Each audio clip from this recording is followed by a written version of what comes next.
Napupuri kami sa'yo, Panginoong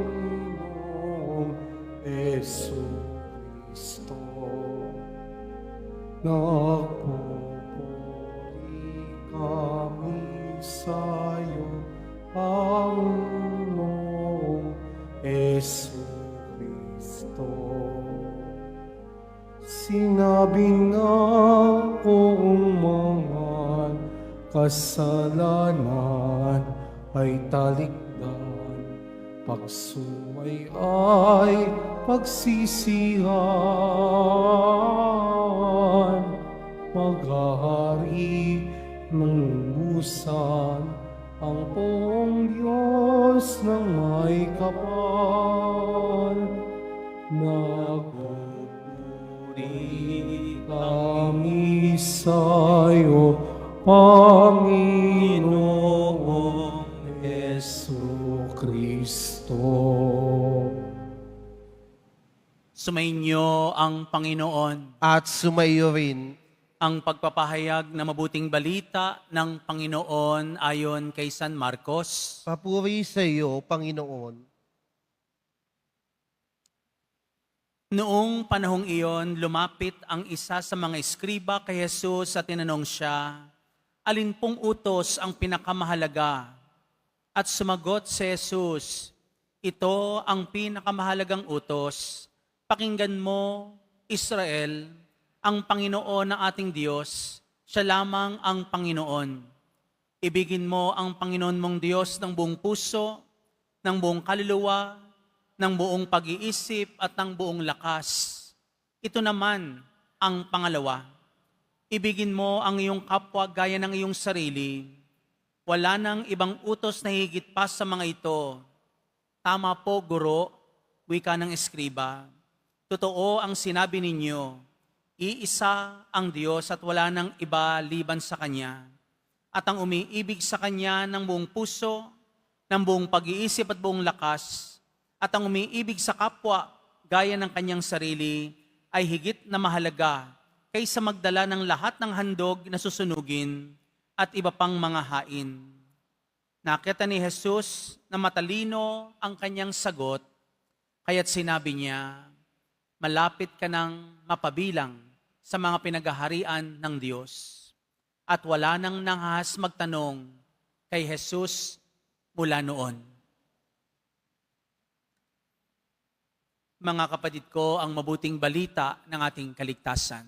Pinupuri ka namin, Panginoong Hesukristo. Magsiupo muna tayong lahat. Magandang hapon po sa inyong lahat.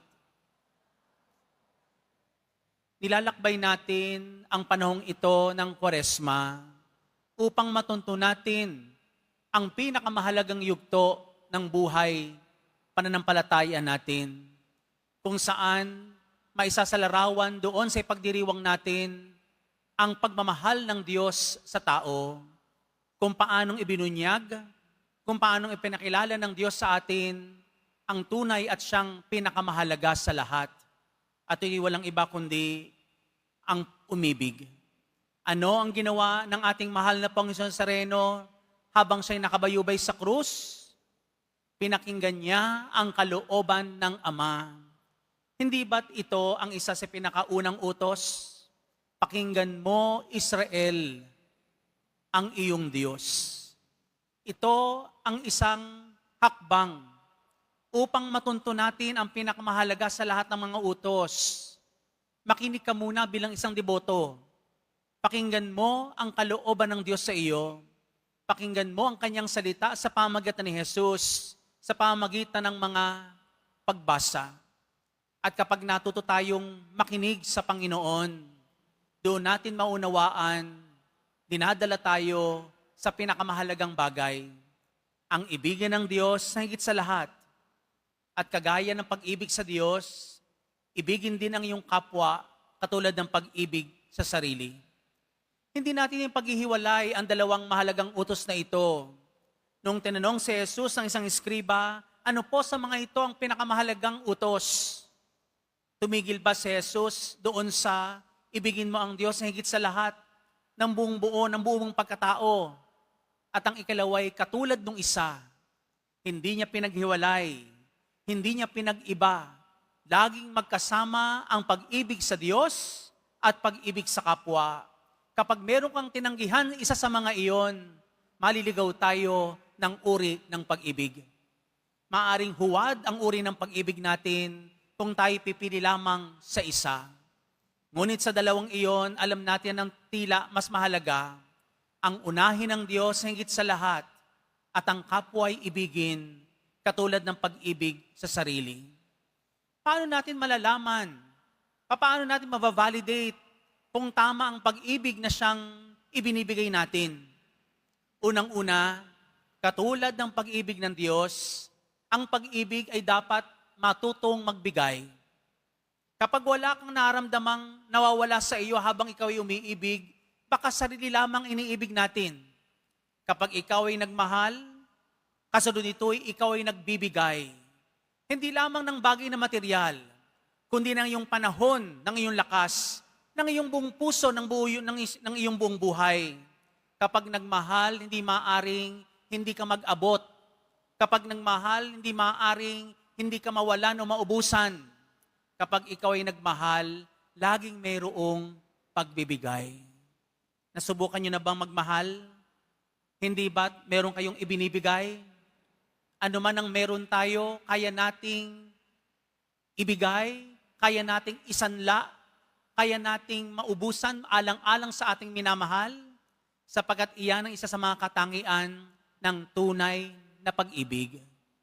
Kapag ikaw ay mangingibig, ikaw ay mapagbigay.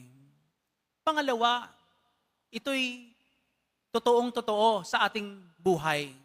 Ang isang taong marunong umibig ay handang masaktan. Kapag ikaw ay hindi marunong masaktan, pero gusto mo lamang umibig ng iyong kapwa, inuulit ko, baka ang pagmamahal na iyon ay para lamang sa sarili. Gusto mo lamang maramdaman na mahal mo siya, pero hindi ka handang masaktan sa paglalakbay ng iyong pag-iibig, baka hindi ito totoo. Hindi ba't ganyan din ang nangyari sa ating Panginoon? Ibinigay ang kanyang bugtong na anak. Natapos ba sa pag-ibigay? Hindi ba't nauwi sa krus? Nasaktan ang kanyang bugtong na anak. Sa katunayan, pinatay pa ng mga kalaban. Nasaktan ang Diyos dahil sa kanyang pagmamahal. Minamahal ko mga kapatid, kung sa inyong pagmahal, nasaktan ka na, tunay kang umiibig. Pero kung ikaw ay nagmamahal ng hindi man lamang kinurot ng katotohanan, baka ibang uri ng pagmamahal ang ibinibigay mo sa kapwa. Ang taong nagmamahal, nagbibigay. Ang taong nagmamahal, nasasaktan. Pero ang ikatlo, na hindi maaaring mawala sa isang taong nagmamahal, ang sino mang umiibig ay namumunga. Namumunga ng sagana. Namumunga ng panibagong buhay. Namumunga ng kagandahang loob. Namumunga ng katangian ng Diyos. Kapag sinubukan mo magmahal, pero lalo kang naging masama ang ugali, lalo kang naging makasarili, lalo kang naging maramot sa iyong pagmamahal, baka hindi ito ang pag-ibig na itunuturo sa atin ng Panginoon. Ang mahal na Panginoon Nazareno, bagamat siya'y namatay, sapagkat siya'y nagbigay at nasaktan, siya'y namunga ng buhay na walang hanggan. At ito rin ang nais nating ipagdiwang pagkatapos ng kapanahunan ng Kwaresma. Nais nating mamunga ang pagmamahal ng Diyos sa atin. Nais nating makita sa dulo ng ating paglalakbay ang bunga ng pagmamahal ng Diyos sa atin. Tingnan nyo ang inyong pamilya. Tingnan nyo ang inyong mga kasama. Tingnan nyo ang tinuturing ninyong minamahal na kapwa. Hindi ba't minsan nagbigay na kayo sa Kanya? At kung minsan din ay nasasaktan tayo ng dahil sa Kanya, pero hindi tayo bibiguin. Kung tunay ang pag-ibig na iyon, ito ay tiyak na mamumunga ng sagana. Katulad ng mga halaman at puno, hindi ba't sila ay nagbubunga hindi lamang para sa kanilang sarili? Ito'y upang may maibigay sila. Ang gatas ng isang ina, tao man o hayop, ito ay para sa kanila, ito ay para sa anak nila. Ang manok, ang kailang itlog para kanino? Hindi para sa inahing manok, kundi para sa pag-aalayan nila nito. Kahit na ang karne o ang baboy, ang kanilang laman ay hindi para sa kanila, kundi sa mga bibigyan nito. Para kanino ang buhay mo? Saan mo ito inilalaan? Kapag nagbibigay ka, kahit na nasasaktan, sa bandang huli, papasa iyo ang bunga ng pag-ibig. Amen.